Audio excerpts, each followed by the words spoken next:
जगन्नाथ और लक्ष्मी जी की कहानी विशेष रूप से लक्ष्मी जी के नाराज होने और मंदिर छोड़ने से जुड़ी है। यह एक लोकप्रिय कथा है जो पुरी के जगन्नाथ मंदिर से जुड़ी है। एक बार लक्ष्मी देवी एक गरीब भक्त के घर जाती हैं और वहां भोजन करती हैं। जब जगन्नाथ जी को यह पता चलता है तो वे लक्ष्मी जी से नाराज हो जाते हैं। लक्ष्मी जी इस बात से नाराज होकर जगन्नाथ जी को श्राप देती हैं कि वे 12 वर्षों तक भूखे रहेंगे और केवल उनके हाथ का बना भोजन ही खाएंगे। इतना कहकर लक्ष्मी देवी अपने सारे ऐश्वर्य और सेवकों के साथ मंदिर छोड़कर चली गई।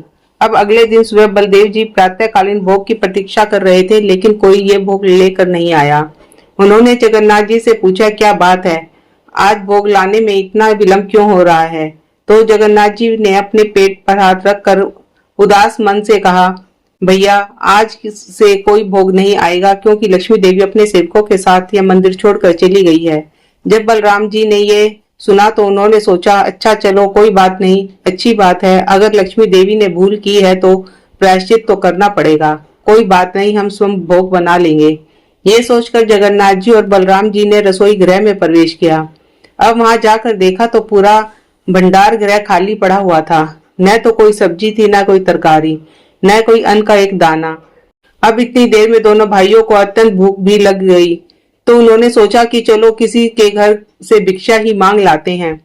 यह सोचकर उन्होंने ब्राह्मण का वेश धारण किया और घर घर जाकर भिक्षा मांगने लगे, ताकि कोई उन्हें पहचान ना सके। उनके पास से लक्ष्मी देवी तो चली गई थी, लेकिन उनके चेहरे भी मलिन हो गए थे। कोई भी उन्हें देखने के लिए पसंद नहीं कर रहा था। ऐसे में उन्हें भिक्षा कौन देता? ऐसे में लक्ष्मी देवी की आज्ञा से सूर्य देव ने अपनी धूप का प्रकोप भी बढ़ा दिया। परिणाम स्वरूप जगन्नाथ जी और बलराम जी को तपती हुई धूप में रेत पर चलना पड़ रहा था। भूख और प्यास से परेशान उन्होंने दूर एक तालाब देखा, लेकिन जैसे ही वहां पहुंचे तालाब का पानी सूख गया। हताश होकर वह एक पेड़ के पास गए। उन्होंने सोचा, इसके कुछ कोमल पत्ते उसी को खाकर पेट भर लेते हैं, लेकिन जैसे ही उन्होंने पत्ते तोड़ने के लिए हाथ बढ़ाया तो वे सारे पत्ते सूख गए, नीचे गिर गए। इस प्रकार पूरा दिन बीत गया। संध्या हो गई, लेकिन ना तो कुछ खाने के लिए मिला और ना ही पीने के लिए पानी मिला। आखिर थक हार के वे एक मंदिर के पास पहुंचे, जहां अभी अभी प्रसाद वितरण हो रहा था। उन्होंने कुछ लोगों को विनती की कि उन्हें कुछ प्रसाद खाने के लिए दे दिया जाए, लेकिन आप तो जानते ही हैं लक्ष्मी देवी का क्रोध। कोई भी उन्हें भोजन देने को तैयार नहीं हो रहा था। ऐसे में एक वृद्ध स्त्री को उन पर दया आ गई। उस स्त्री ने करुणावश दोनों भाइयों को एक छोटे से पात्र में कुछ मुरमुरे दे दिए। इस प्रसाद को देखकर वे दोनों प्रसन्न हो गए, लेकिन लक्ष्मी देवी इतनी आसानी से उन्हें यह प्रसाद खाने कैसे देती? जैसे ही उन्होंने इस प्रसाद को लेने के लिए हाथ बढ़ाया, उसी समय तेज हवा बहने लगी। सारा प्रसाद उड़कर बिखर गया। आखिर दोनों भाइयों ने थक हार कर किसी से पूछा कि भाई, हमें बहुत भूख लगी है, क्या आप हमें बता सकते हैं कि इस समय हमें भोजन कहाँ मिल सकता है? तो किसी ने उनसे कहा, अवश्य, वो देखिए चंडालों का गांव, वहां पर एक बड़ी करुणामय स्त्री रहती है, वे पुण्यशाली और दानी भी है, वे अवश्य आपको भोजन देंगी। ये सुनकर जगन्नाथ और बलराम जी उस गांव में उस स्त्री के घर गए। स्त्री ने प्रेम पूर्वक उनका आदर किया, उनसे कहा कि वो अभी उनके लिए भोजन बना कर ला रही है, लेकिन अब देखिए ये तो हमारे बलराम जी हैं, उनकी इच्छा नहीं थी कि वे उनके हाथ से बना हुआ भोजन करें। इसलिए उन्होंने उस स्त्री से कहा, नहीं नहीं, अपना भोजन हम स्वयं बनाएंगे, इसलिए आप कृपा हमारे लिए भोजन तैयार करने की व्यवस्था कीजिए। स्त्री ने कहा, ठीक है, जैसी आपकी इच्छा। ये कहकर उसने घर में एक स्थान पर नया चूल्हा बना दिया, स्वच्छ और नए बर्तन दे दिए और बलराम जी की इच्छा अनुसार सारी व्यवस्था कर दी। अब बलराम जी ने जगन्नाथ जी से कहा कि तुम भोजन बनाओ, मैं स्नान करके आता हूँ। यह कहकर प्रसन्न होते हुए बलराम जी चले गए स्नान करने और पीछे छोड़ गए हमारे प्यारे जगन्नाथ जी को। अब जगन्नाथ जी भी अपने भाई की आज्ञा मानकर बैठ गए भोजन पकाने के लिए। लेकिन क्या करें, भोजन तब बनेगा ना जब चूल्हा जलेगा। उन्होंने इतना प्रयास किया, लेकिन चूल्हा नहीं जला। बलराम जी स्नान करके वापस आ गए। तभी तो ये सोचकर बड़े प्रसन्न हो रहे थे कि चलो अच्छा है, आखिर आज कुछ खाने को तो मिलेगा। लेकिन जैसे ही वे जगन्नाथ जी के पास पहुंचे तो उन्होंने देखा कि अभी तक जगन्नाथ जी ने चूल्हा भी नहीं जलाया है।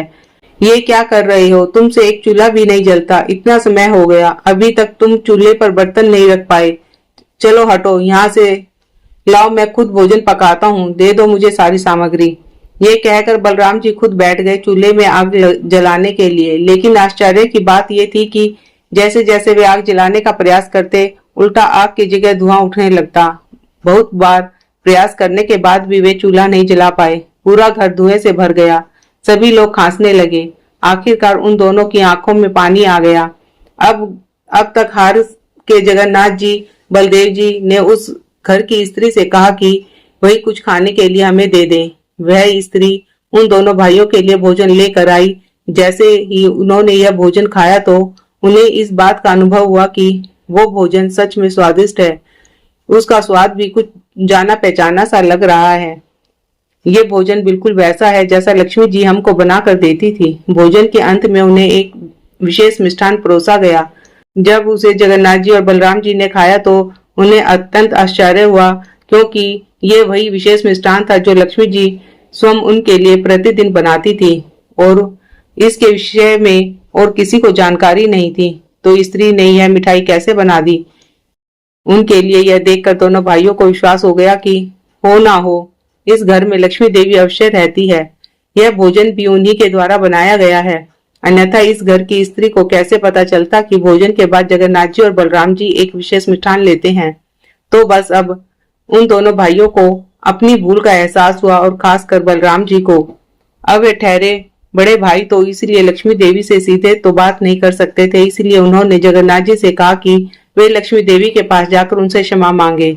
उनका हाथ पकड़कर उन्हें मंदिर में लेकर आए। उन्होंने जगन्नाथ जी के द्वारा लक्ष्मी को ये सभी संदेश भिजवाया कि आज के बाद लक्ष्मी देवी की जहां इच्छा हो वहां जा सकती है। उन्हें कभी भी अपने भक्तों से मिलने के लिए रोका नहीं जाएगा। अपने बड़े भाई की आज्ञा पाकर हमारे प्यारे जगन्नाथ जी आ गए अपनी रूठी हुई पत्नी लक्ष्मी देवी को मनाने के लिए। उनके इस प्रकार मनाने पर लक्ष्मी देवी संतुष्ट हो गई और वापस श्री मंदिर में जाने के लिए तैयार हो गई। लक्ष्मी देवी ने जगन्नाथ जी को वचन दिया कि जगन्नाथ जी के महाप्रसाद के लिए कभी भी कोई ऊंच नीच का भेदभाव नहीं किया जाएगा, चाहे वो ब्राह्मण हो या चंडाल, दोनों को समान रूप से जगन्नाथ महाप्रसाद दिया जाएगा और वे दोनों एक ही थाली में भोजन कर सकते हैं। बोलो जगन्नाथ भगवान की जय, लक्ष्मी माता की जय।